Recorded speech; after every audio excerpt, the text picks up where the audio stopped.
think, but you know, I just have to look at it. Like you said, OU stacked the box last week.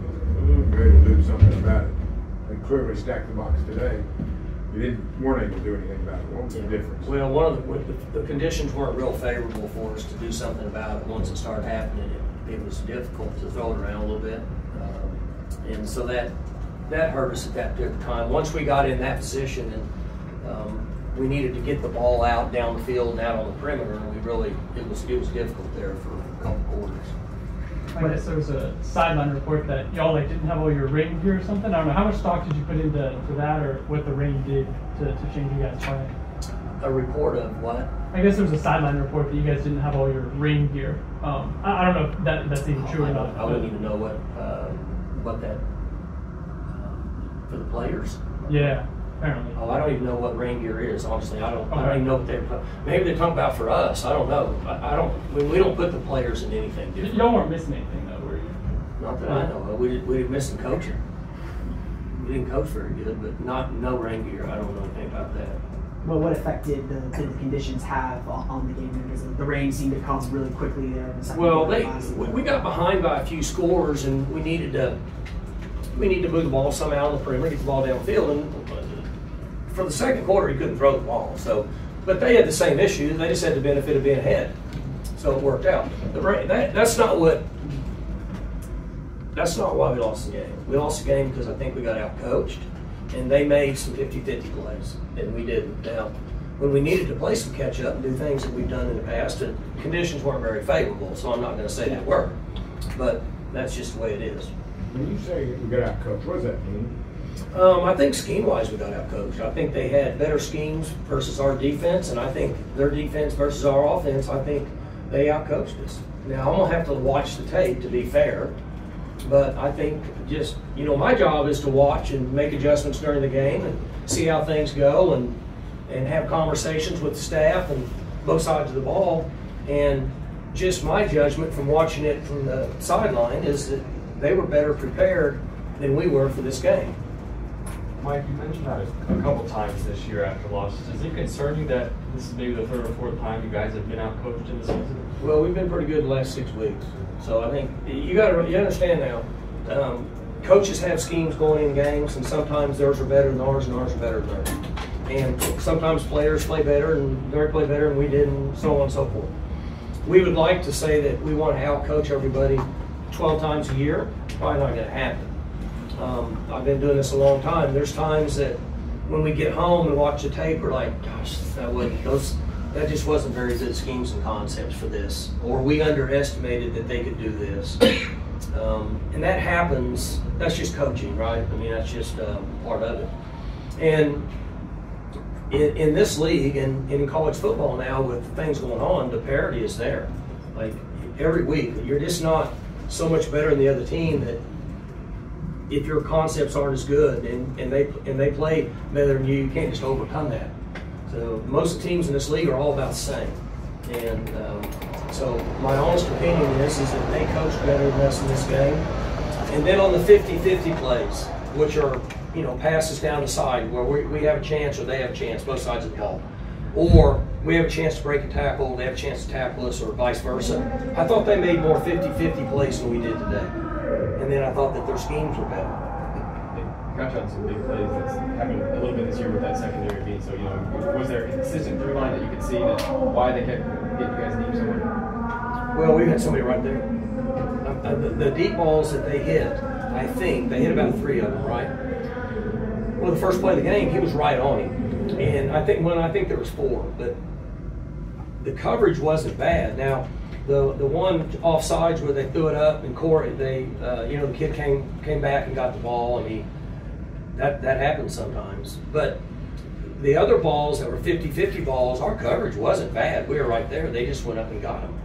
They got you guys in the run game a little bit too. Was there they did. a consistent thing that was going wrong, or was it? Well, I don't know, because it's hard to tell from where I am. Again, I talked to them and understand what happened, but you know, it's a little confused. It's a little bit. It's hard to understand. You know, guard and center worked up, and then the nose got to be in this gap. The backer's got to get back over, and so, you know, whether they got pushed to the side or or they got squeezed back inside. It's kind of complicated, but I just have to look on tape. Mike, is there anything you can take away from this game, or is it just kind of a throwaway at this point? No, we don't throw them away. We have to learn from this. This team is going to be a good football team in this conference. They're located in an area where they can drive and get 3 or 4 hour drive, and probably there's 200 offers.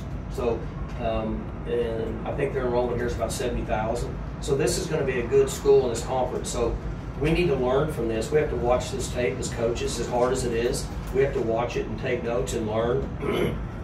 And then we have to give the information to the players, the things that we think can help us for the next game. And then we have to store the rest of it away because, I mean, what's play these guys again eventually. You talked last week about the importance of moving forward after a big emotional win.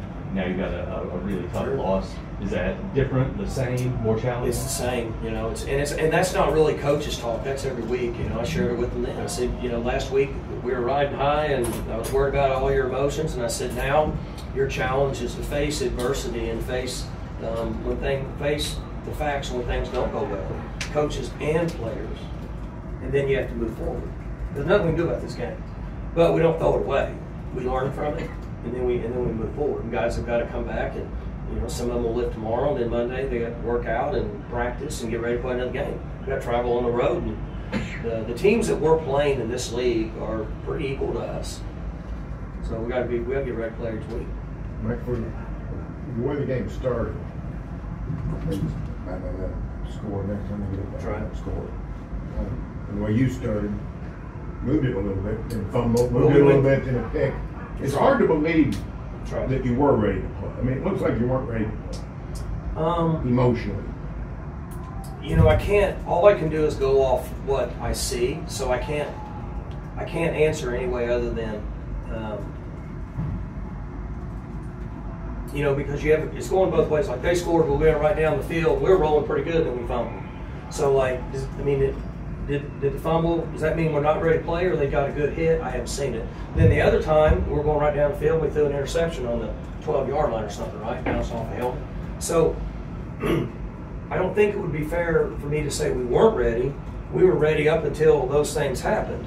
But as far as the emotional side of it, all I can go off of is what I know from practice and then watching them at the hotel and stuff yesterday and before the game. I just don't think there was an emotional hangover. I just think what I said earlier had more to do with the game than that. A couple more for Coach. You were worried about an emotional hangover Monday, talking about it. So whatever you were planning to do, you felt like that got through and it turned out the way you were hoping it would coming into this game? Well, just like what we talked about, you know, the emotional side of how it affected the game, there could be a debate one way or the other, and I don't know that anybody could win the debate.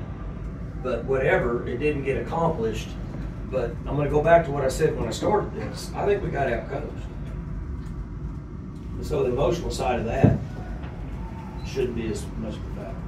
Last one. I give them credit, I guess is what I'm saying, for what they did concept-wise. Last one. Did Ollie get frustrated a lot? A little bit. He got frustrated. He got frustrated a little bit, but he does that a lot. You know, Ollie's he's very animated, very emotional young man, and when things are going good, he does that. But the team did a good job of handling.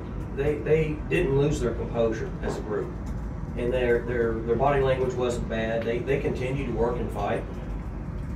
So from that standpoint, there wasn't any issues. Thanks, guys. Good.